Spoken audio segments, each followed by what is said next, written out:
राधे राधे। जूही story में आप सभी का स्वागत है। राधा अष्टमी की आप सभी को बहुत बहुत शुभकामनाएं।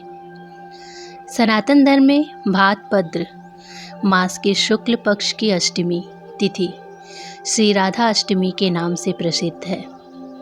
शास्त्रों में इस तिथि को श्री राधा जी का प्राकट्य दिवस माना गया है। श्री राधा जी वृषभानु की यज्ञ भूमि से प्रकट हुई थी।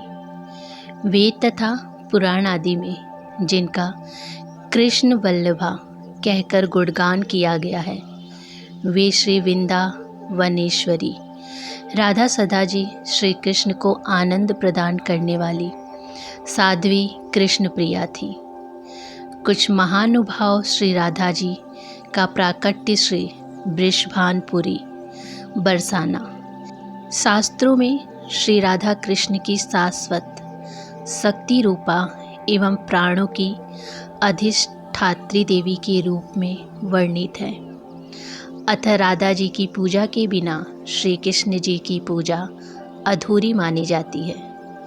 श्रीमद् देवी भागवत में श्री नारायण ने नारद जी के प्रति श्री राधेय स्वाहा षष्ठाक्षर मंत्र की अति प्राचीन परंपरा तथा विलक्षण महिमा के वर्णन प्रसंग में श्री राधा पूजा की अनिवार्यता का निरूपण करते हुए कहा है कि श्री राधा की पूजा न की जाए तो मनुष्य श्री कृष्ण की पूजा का अधिकार नहीं रखता है।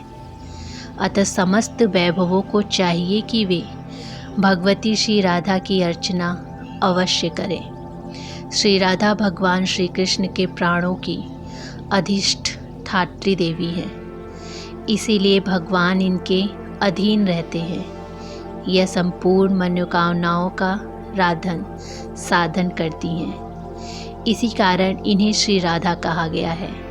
कृष्ण जन्माष्टमी के बाद भाद्रपद माह में ही राधा अष्टमी के त्यौहार को मनाया जाता है। यह पर्व श्री राधा रानी को समर्पित है।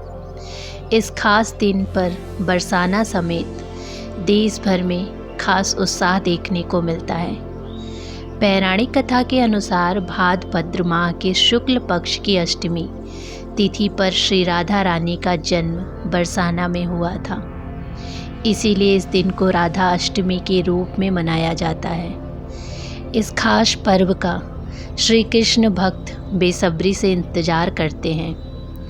राधा अष्टमी के लिए श्री राधा रानी के मंदिरों को बेहद सुंदर तरीके से सजाया जाता है और राधा रानी की विशेष उपासना भी की जाती है।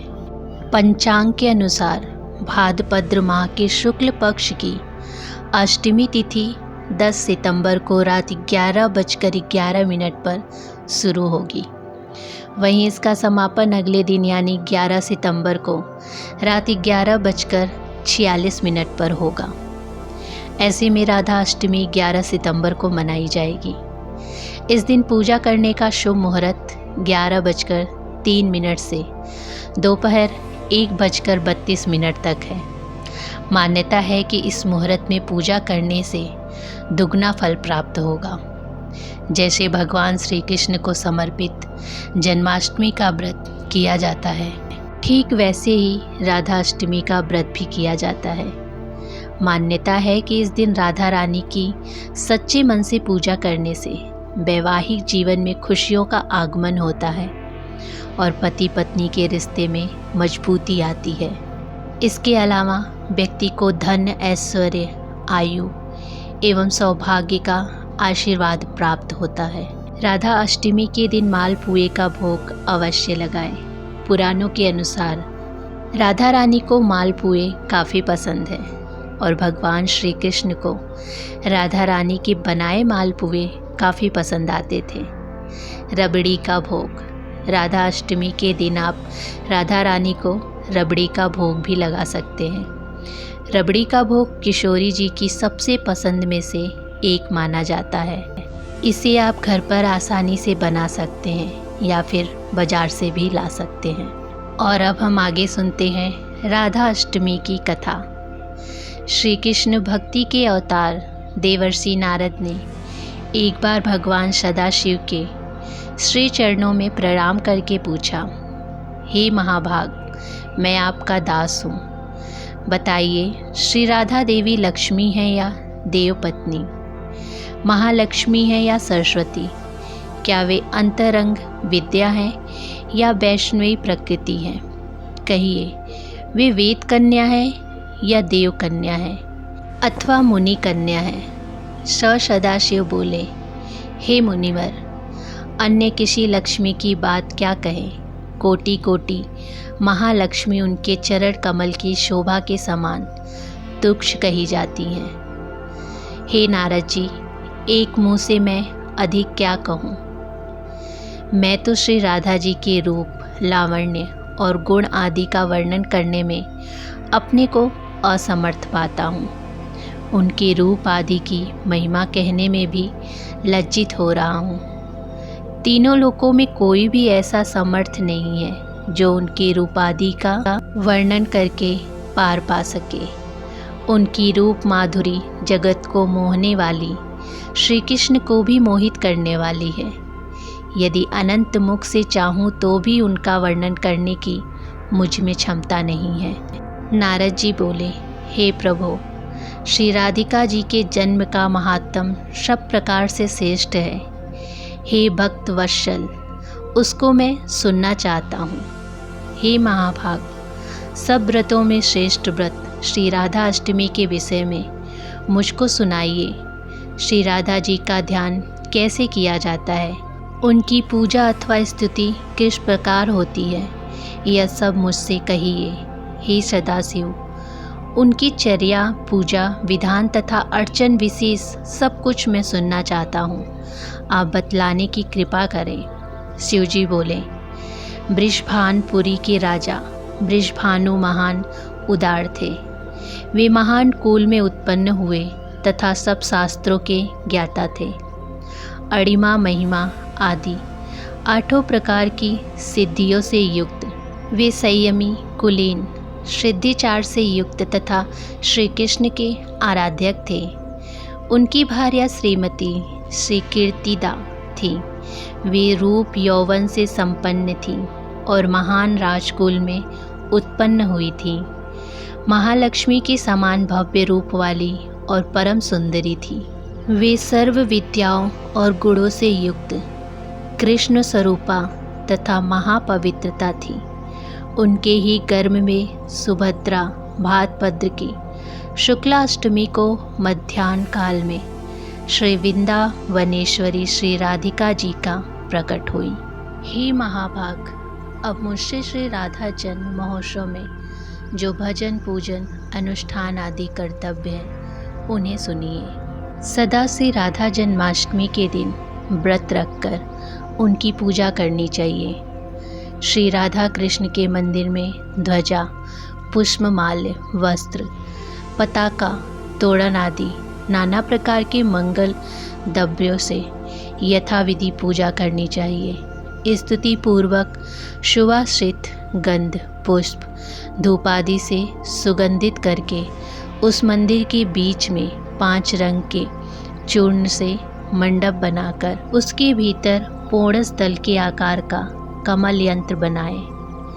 उस कमल यंत्र के मध्य में दिव्यासन पर श्री कृष्ण राधा की युगल मूर्ति पश्चिमाभिमुख स्थापित करके क्रम पूर्वक भली भांति उपासना करके भक्तों के साथ अपनी शक्ति के अनुसार पूजा की सामग्री लेकर भक्ति पूर्वक सदा संचित होकर उनकी पूजा करें। भगवान को निवेदन किए गए गंध, पुष्प, माल्य तथा चंदन आदि से समागत कृष्ण भक्तों की आराधना करें। श्री राधा जी की भक्ति में तत्चित होकर उनके लिए प्रस्तुत नैवेद्य, गंध, पुष्प, माल्य तथा चंदन आदि के द्वार दिन में महोत्सव करें। पूजा करके दिन के अंत में भक्तों के साथ आनंद पूर्वक चरणों दक लेकर महाप्रसाद ग्रहण करें। फिर श्री राधा कृष्ण का स्मरण करते हुए रात में जागरण करें। चांदी और सोने की सुसंस्कृत मूर्ति रखकर उनकी पूजा करें। दूसरी कोई वार्ता न करते हुए नारी तथा बंधु बांधवों के साथ पूरा वाड़ी से प्रयत्नपूर्वक इष्ट देवता श्री राधा कृष्ण के कथा कीर्तन का श्रवण करें। जो मनुष्य भक्ति पूर्वक श्री राधा जन्माष्टमी का यह शुभानुष्ठान करता है, उसके विषय में सब देवतागण कहते हैं कि यही मनुष्य भूतल में राधा भक्त है। इस अष्टमी के दिन रात एक पहर पर विधि पूर्वक श्री राधा माधव की पूजा करें। श्री राधा कृष्ण में अनुरक्त रसिक जनों के साथ आलाप करते हुए बारंबार श्री राधा कृष्ण को याद करें। इस प्रकार महोत्सव करके परम आनंदित होकर अंत में विधि पूर्वक साष्टांग प्रणाम करें। जो पुरुष अथवा नारी राधा भक्ति रायण होकर श्री राधा जन्म महोत्सव करता है, वह राधा भक्ति प्रणायन होकर ब्रजवासी बनता है। श्री राधा जन्म महोत्सव का गुण कीर्तन करने से मनुष्य भव बंधन से मुक्त हो जाता है। राधा नाम की तथा राधा जन्माष्टमी व्रत की महिमा जो मनुष्य राधा राधा कहता है तथा स्मरण करता है, वह सब तीर्थों के संस्कार से युक्त होकर सब प्रकार की विद्याओं में कुशल बनता है।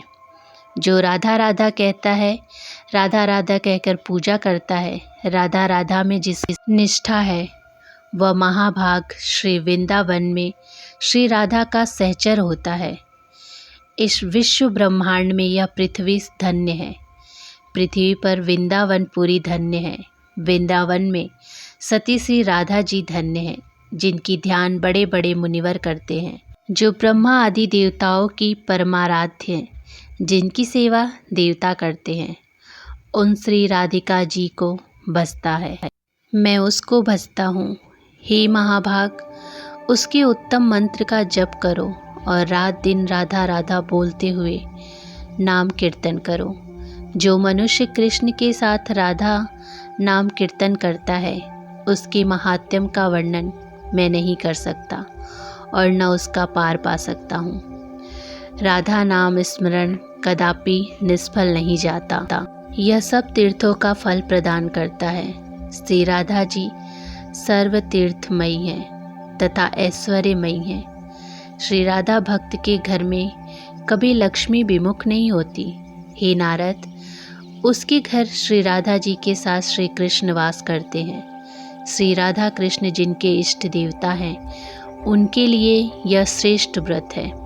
उनके घर में श्री हरि देह से मन से कदापि पृथक नहीं होते। यह सब सुनकर मुनि श्रेष्ठ नारद जी ने प्रणत होकर यथोक्त रीति से श्री राधा अष्टमी में यजन पूजन किया। जो मनुष्य इस श्लोक में राधा अष्टमी व्रत की यह कथा श्रवण करता है, वह सुखी, मानी धन और सर्व गुण संपन्न हो जाता है। जो मनुष्य भक्ति पूर्वक श्री राधा जी का मंत्र जप अथवा नाम स्मरण करता है, वह धर्मार्थी हो तो धर्म प्राप्त करता है, अर्थात हो तो धन पाता है। कर्मार्थी पूर्ण कार्मी हो जाता है और मोक्षार्थी को मोक्ष प्राप्त करता है। कृष्ण भक्त वैष्णव सर्वदा अनन्य शरण होकर जब श्री राधा की भक्ति प्राप्त करता है, तो सुखी, विवेक और निष्काम हो जाता है। तो ये थी राधा अष्टमी की संपूर्ण कथा और विधि। उम्मीद करती हूँ कि मेरे द्वारा सुनाई हुई कथा आप सभी को पसंद आई हो। पसंद आई हो तो वीडियो को लाइक, शेयर और चैनल को सब्सक्राइब जरूर कीजिएगा। धन्यवाद।